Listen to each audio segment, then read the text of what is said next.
Hey everyone, welcome back to our little trailer face-off episode 2. We have another 10 exciting games hopefully for you. We'll pick the top 3 out of those and we'll see where it got us. Hopefully this will be something interesting for you. I know that we have some pretty weird things today, but that's all I know about what's coming in the next several minutes. So let's begin with trailer face-off 2. Okay.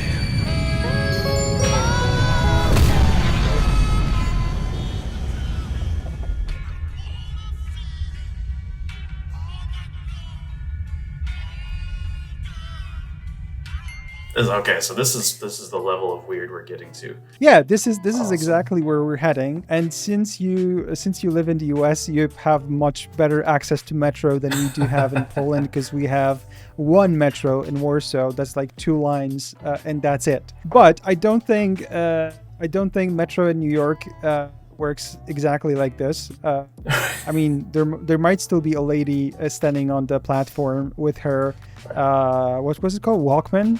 With the Walkman on. This is pretty weird when you get to this piece of information, because it's made by Dovetail Games, and it's actually a studio that's making Train Sim World. So they do like proper train simulators, and suddenly you get this kind of thing which looks more like this hip kind of cool thing that's more like arcadey.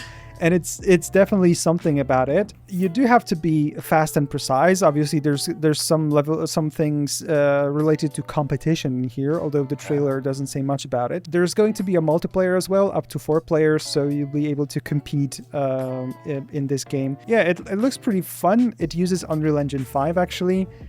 They were in this video that they posted that has a big in-depth look and talk with the developers about this. They mentioned that they use Lumen so to achieve really nice lighting in the subway tunnels. Yeah, you'll be able to customize your train, your train driver, I guess, or conductor, whatever. Right. We settled on conductor. Yes, let's stick to this one.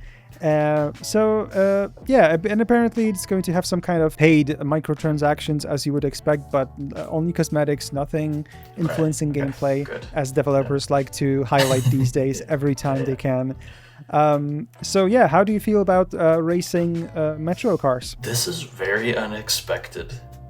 It seems really cool. Like I really love the idea of a developer that works on a like simulator series, like then kind of pivoting to do something more like multiplayer like this, kind of more kind of arcadey, as you said. It makes me think like what if like the people who make Microsoft Flight Simulator like wanted to do some kind of competitive like jet racing game or something. When I saw the trailer, I was like, this is crazy. Yeah. I actually want to try it out. I do too. It's coming out sometime next year for PC and consoles, but no precise release date yet. Unfortunately, no demo to try it out yet. But when there is one, I will definitely play it. Oh yeah, I'm all in on this for sure. This looks like so much like so fun, but also like goofy but serious, and just the right balance. We can only guess at even the next few seconds.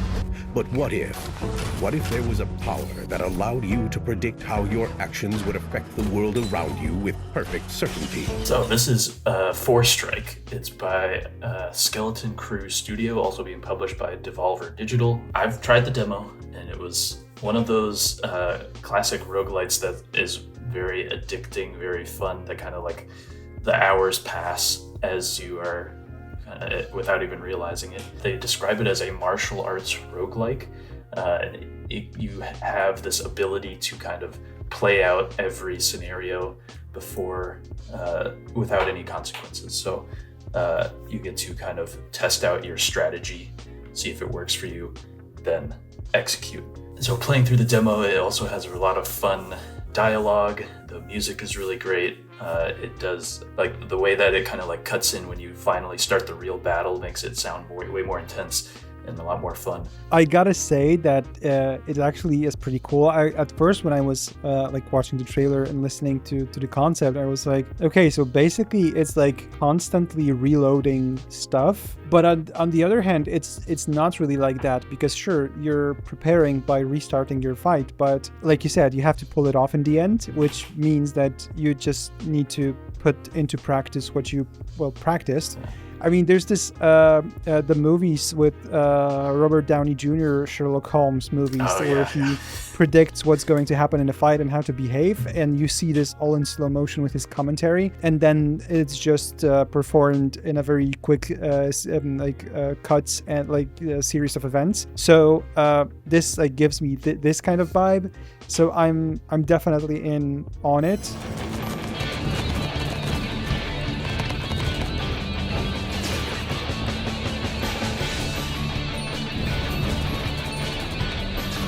What I have for you right now is, for me, a kind of trip to the past. There was this game called Airfix Dogfighter, as far as I remember, and the premise was the same as in this game. You play as these kind of like toy planes, and you're usually playing within a house, and you basically have air dog fights that you have with other planes. Sometimes you shoot targets, and it's very arcadey. So like we talked about Microsoft Flight Sim before being very simulator-like. No. This is kind of the other side of the spectrum, with having this very arcadey toy fun game. Yeah. Airfix Dogfighter was exactly like that back when I was a kid and I played it. There were two games that I played back in the day that were like this. One was Airfix Dogfighter, and the other was called Revolt, which you played as RC controlled cars, and it was just like a racing game. So you were collecting boosts, and I just loved it back in the day. So this is like very, very nostalgic for me. Okay, so yeah. in the combat, you use rockets, you use bombs. Apparently, you actually also use some household items to help you in combat. I don't know how it's exactly supposed to work, but there's a level of that there as well. You're able to customize your plane to make it look a bit different, but at the same time, you can use different aircrafts that have different stats. So there is a level of kind of choosing how you want to play it. I watched the trailer, I enjoyed it a lot, and I thought like, okay, even without playing it, the demo right now, I just want to put it on this list, because sure, nostalgic for me, but it just looks like a lot of fun, and I just want to give it a go. Yeah, I'm really glad to hear there's a demo for that, because it looks like a lot of fun. It looks like exactly the kind of like multiplayer like party game, like playing with your friends, like in like a 4-player match, just trying to like take each other out or something from when I was growing up. I'm also starting to suspect some kind of theme here. You've given me trains and planes, and now they're going to be more vehicle-based games coming up. I mean, there might be some. Well, okay, no more vehicles. I promise you, no more vehicles as the main theme. But there are some crazy things coming.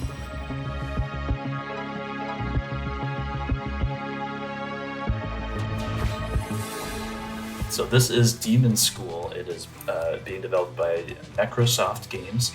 I believe it's been delayed already. I think it was originally supposed to come out in like September, but it's now been delayed to November 19th. As you could probably tell from the trailer, it's very like kind of modern JRPG-esque. Like I think it takes a lot of pages out of games like Persona, where you're in school, but like you're also a demon hunter, and you're like trying to close these portals that are causing an apocalypse. So it's a little different in that, rather than kind of the classic turn-based, the way that the combat kind of plays out is really fun to me. Actually, not unlike our previous one, Forestrike, you can kind of plan out all your moves, and then if something's not working, you can rewind, you can move back, and then eventually you kind of hit an execute button once you're satisfied, and it kind of plays out the whole turn for you in kind of very cinematic style. Premise is basically there are 11 weeks until the apocalypse, and so between every week it kind of gives you like a 10 weeks till the apocalypse, and then you kind of play out each day, Monday, Tuesday, Wednesday. You're going to school, you're doing little tasks, side quests, and then, of course, fighting these demonic invasions. I gotta be honest with you, JRPGs and me, we're not in love. I know. We I had a are. feeling. But my main issue with JRPGs is the pacing of the storytelling. For me, it's very unusual to what I'm used to, because the way people in Japan have their like tempo and how slow something develops in terms of the story. Like this is vastly different than what we're used to in Europe. So for me, JRPGs are difficult because of that. And that's why I actually liked Clair Obscur so much, because it had a very different pacing of the story while having the core gameplay loop being basically a JRPG with a twist.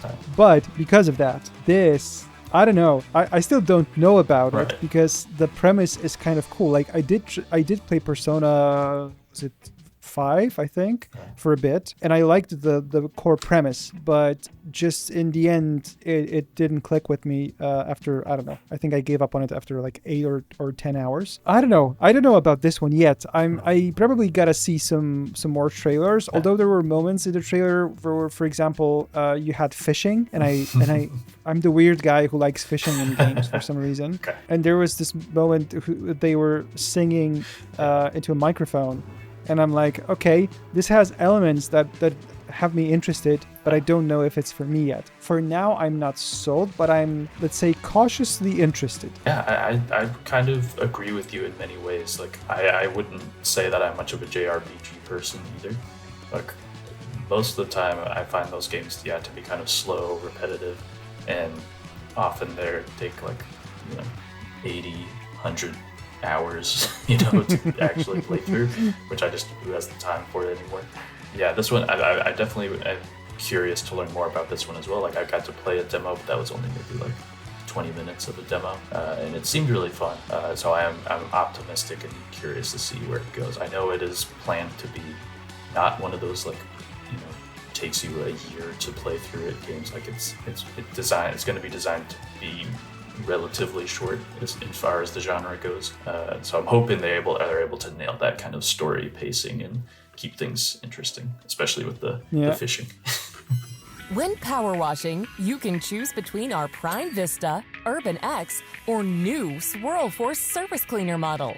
It all does basically the same thing, but it gives a false sense of progression, even though you've really achieved nothing. Doing a research for this, I was surprised to learn that the first game sold 17 million copies. I mean, it had 17 million players, probably counting in Game Pass, because I think it was at Game Pass at some point. But still, 17 million players for a PowerWash simulator. That's big. Yeah.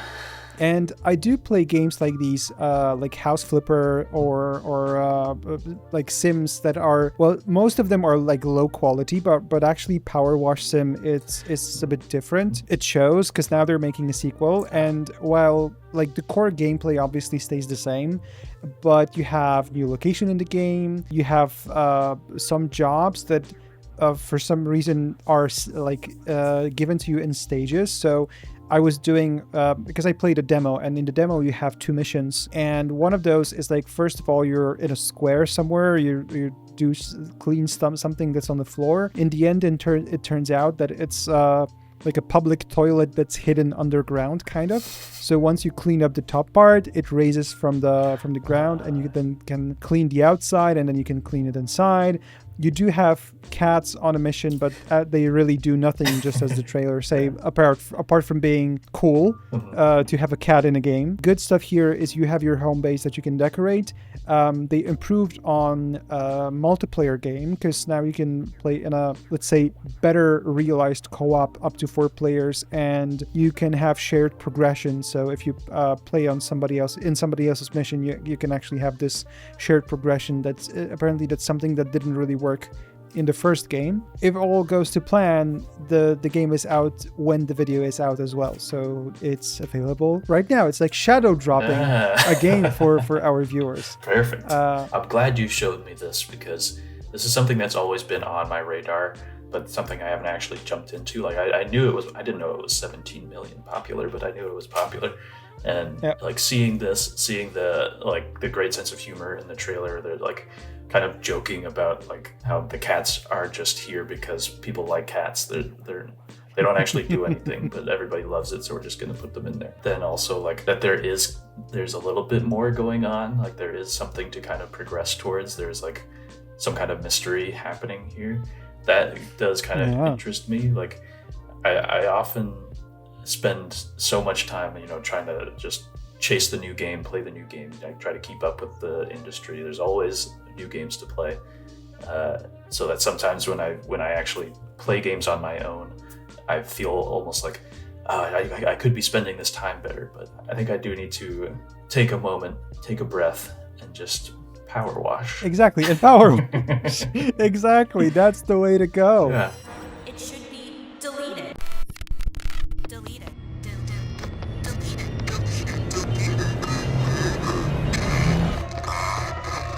Okay. What the fuck? I was trying to watch the trailer, but I couldn't help myself. I tried to watch your reaction a little bit more than the trailer. I'm gonna do my best to try to pronounce this.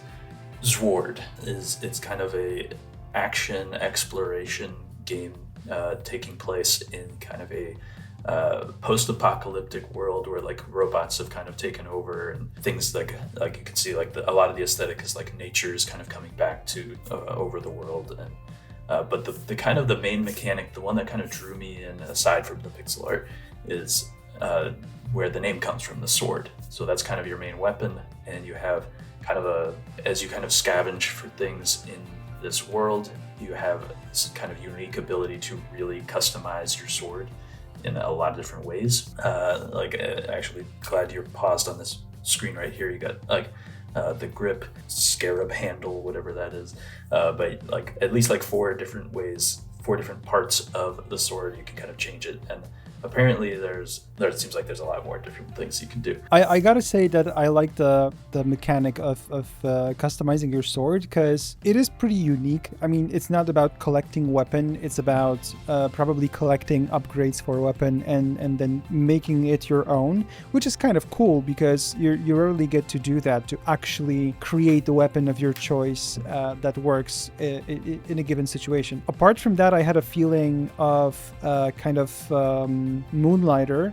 I mean, Moonlighter was a bit different because it was about this kind of roguelike thing where you still then had to, like, the stuff that you collected in the dungeon, you then brought to the shop and you were selling this to upgrade your stuff. For me, it looks okayish from the visual standpoint, but the concept of this weapon customization, I like that a lot. So I'm really curious to try it out. So we're going to show you some new weapon features of The Outer Worlds 2. And rapid fire, we want you to react on the tablet in front of you. There's only one button. Vote with your heart. First up, we have the pop-up gun. It distracts enemies with advertisements. Hashtag ad. So you might be wondering, why the hell am I putting a kind of a live action trailer of The Outer Worlds 2, of which everyone knows this game, probably. Yeah. Like everyone and their mother knows about this game because it has a huge marketing. But I thought, like, hey, I'm supposed to be the mainstream guy on this face-off, so I do have to bring something mainstream today, apart from the 17 million selling franchise of PowerWash Simulator. Obviously a huge RPG from Obsidian Entertainment. It's a sequel to, well, surprise, The Outer Worlds 1, which performed, I think, pretty well, although I gotta be honest, I didn't finish it. I kind of liked it, but I didn't finish it. But I have hopes that The Outer Worlds 2 is actually addressing a lot of issues that I had with this game. I haven't played it yet, even though I'm pretty sure the reviews are dropping on the day when this video is releasing. So my first Obsidian game actually was Avowed earlier this year. Okay. And I had a lot of fun with that game. I mean, it's not often that you get 2 big RPGs from the same studio like this in 1 year. So it's kind of perfect timing for me. I'm pretty curious about it. I know like personally, fantasy RPGs definitely more of my speed than like a sci-fi, like spacefaring thing. But I mean, this trailer is very funny, and if they're able to kind of successfully transfer this sense of humor into the game, I think that would really sell me on it. But yeah, I'll be looking forward to see what the reviews say. And so does it give a big sequel energy? I will press the button. Nice.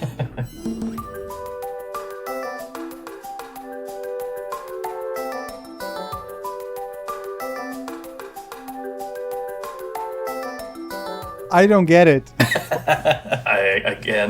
I think this might become a thing that I keep doing, is I keep watching your reaction a little bit more than the trailer sometimes. Well, actually, I wanted to pull up Steam description just because I think it's pretty great. Hermit Pig is a story-rich, turn-based RPG where you fend off wild assailants, forage mushrooms, survive social anxiety, and stumble into a corporate conspiracy with your trusty pig. So I'm wondering if the rest of the game could just be a weird trip on mushrooms, and it's just going to get weirder and weirder as little weird mini games and battles and corporate conspiracies. My kind of feeling about this trailer, or like what I felt when I was watching this, is basically summed up by this frame in the trailer in the 45 seconds mark, where there's a guy with this weird haircut missing a tooth. Yeah. And I feel like this when I was watching it, because it looks really cool graphically. It has a very distinct art style, because it's not pixel art. It's not really also it's not something that we're used to when it comes to visuals. It has these vibes of a Pokemon game. Right. But the combat is very different at the same time. There's this moment where the guy is crawling and the pig is following him. Yeah. It's like, I don't know. It's weird as hell, but it's interesting. Yeah, I think I get the sense of this is going to have, that classic turn-based RPG combat. Maybe it's definitely going to be different and weird. And there was a moment in the trailer where it said it was in the combat, but it said there was a little word that said cringe right next to it. Yes. Yeah. So I'm very curious what kind of moves and abilities you're going to have. Yeah, there it is. Yeah, I definitely need to try it out. Honestly, because I want to know what's behind this whole thing. And I want to know if the devs who are doing it are out of their minds. Maybe they were baked completely when they were coming up with this idea. But it's pretty cool. It is pretty cool. You're a rat in a slick outfit, hanging out with your goofy friends. And you've decided to open a restaurant. Yes, so Nice. Welcome to Restaurats. Rats. Yeah. Basically, in my mind, it started off as, hey, let's take Pixar's Ratatouille to have a rat. Then let's remove all the humans, so there's only rats left. But then since we have to have some kind of customers, let's have medieval fantasy creatures, which comes to mind, which is orcs and vampires and whatever else that there was, goblins or something. So Restaurats is a cooking game, basically. You cook stuff for your clients and make money. As you could see in the trailer, you'd throw your food at them, because why wouldn't you? You have this kind of suspiciously looking dungeon. Apparently there's a rat called Bob who can screw you over with your money on blackjack. I mean, I don't know if that's the case, but it would be nice to have this NPC that actually it's an NPC and not a player who can just really blow your money on stuff randomly while you try to collect, to get an upgraded table for your restaurant or something, and suddenly you lose half of your money because Bob was there, freaking rat. And I think maybe this game is probably soloable, but I think it's more for a co-op fan, especially if you can walk around with a baguette and hit your friends and the customers, which is surprising not really surprising, but I don't yet know how it's going to work. But apparently there is some roguelike element to each session you're going to play. So there will be some modifiers to what's going on, and I'm interested to see how this is going to work. Actually, I'm curious to see, but Bob, the douchebag he is, hopefully he doesn't blow my money on blackjack. Please, Bob, please just rein it in for once. I think I'm with you. This looks like a great time. If I could just grab 2 or 3 friends to jump onto this with me, I think it would be, we'd have a great evening. Would we accomplish anything in the game progression-wise? Maybe not. But I think that is maybe the key to making this something that actually lasts, is having that, if it is some kind of roguelike element, that you kind of are able to, like, maybe it gets more challenging and you kind of progress and you unlock new things, that could definitely keep this one on people's radar for a lot longer than if it's just kind of like Bob spending all your money and you can never actually get anything done. Can you believe, Orby? Apparently, we have to prove our work with a demo. What's that supposed to mean? So my first thought was like cuter looking Alan Wake 1 when they made one of the machines alive and you had to fight it. That's a great reference I was not expecting. So tell me about it. Yeah, so this is Motorslice. They just had a demo for Steam Next Fest. Let me double check if that's, I believe it's still on Steam. No release date or anything yet. And yes, the demo is still available. So if you want to check it out, I recommend it. It definitely has some weird elements, like a little bit of a anime waifu kind of vibe at points, where apparently you're kind of playing as that little robot. That's kind of the perspective. And so you're kind of encouraging the character to kind of continue actually taking on the mission. And there are opportunities for, like, there's parts where you can literally walk up to a bench and the option says slack off, and you just kind of like sit down on the bench for a little while, and then eventually kind of okay, like we should get back to the mission.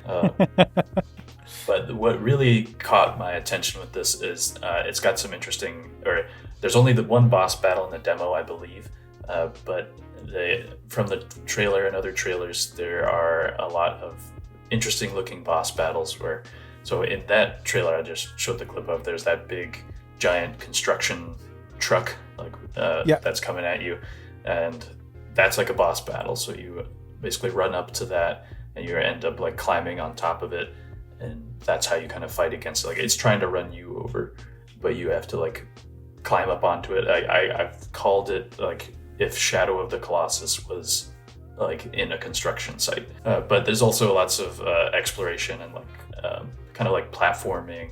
I like that it's all kept in this construction vibe, because she also wears the outfit that is definitely construction worker outfit inspired.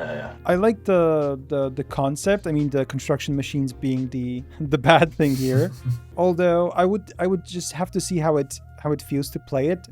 But since there's the demo available, I can actually check it out. It looks not as dynamic as I would like it to be, but I'll just have to try it out and see. But yeah, construction slashery action RPG platforming, not Alan Wake Shadow of the Colossus game. Yeah, genres are hard these days. Okay, so as is usual, or as is tradition in our face-off, since this is an episode 2, so this is 100%, we're doing it always. Right, tradition is twice. Now, yeah, and we scored the games on a scale of 1 to 10, not only by the latest trailers that had to be released within a month, but also by how the game in general is looking, how it feels, how do we feel about it. So it's not only scoring the trailer. Matt gave his score, I gave mine, and then we have a total out of 20 in that case. And we have our top 3. Third place, we have Forestrike with 16 points. Our second place and first place, because they actually came head to head, is both PowerWash Simulator 2 and Hermit and Pig, which means that we're not really waiting for The Outer Worlds 2 being the most hyped AAA game these days. We're waiting for peace and quiet in PowerWash, although there's apparently some aliens and marketing manipulation with cats. I guess it's cats that are the reason. But also the most weird thing that we've seen today, probably, which is the Hermit and Pig game, which I still don't know what it's all about, but it looks kind of cool. Yeah. So I definitely want to give it a go. So are you happy with the results? I'm very happy. Yeah, I as we were going through this, I was trying to score it, and like I was very interested. I think of all of these 10 games, I was very interested in all of them. Like obviously a little bit of a degree depending on the ones, but like I really didn't know which ones were going to come out on top. Like it could have been any of them from my perspective, and so seeing that you are also interested in a couple of these is very, very cool. Yeah, I mean, PowerWash might be coming for me on the first place, but this is actually a shared first place with Hermit and Pig, which I did not expect to be. I wasn't expecting that my either, favorite. honestly. And then Forestrike, like I said, this vibe of Sherlock Holmes with Robert Downey Jr. movie. Yeah. It gave me those kind of feelings. Also, I liked Sifu. I know it's gameplay wise, it's completely not the same, but the general idea of a combat game, and you have to perfect your way through. I like that. So I'm happy with the results. So for everyone watching, thank you for sticking with us to the end. I hope you find some of these interesting. There's demos for most of those, so give it a go if you feel like it, and let us know in the comments which games you found the most interesting, obviously, and we'll hopefully see you in the next one. Hopefully. Thanks for having me. Thank you so much. Goodbye.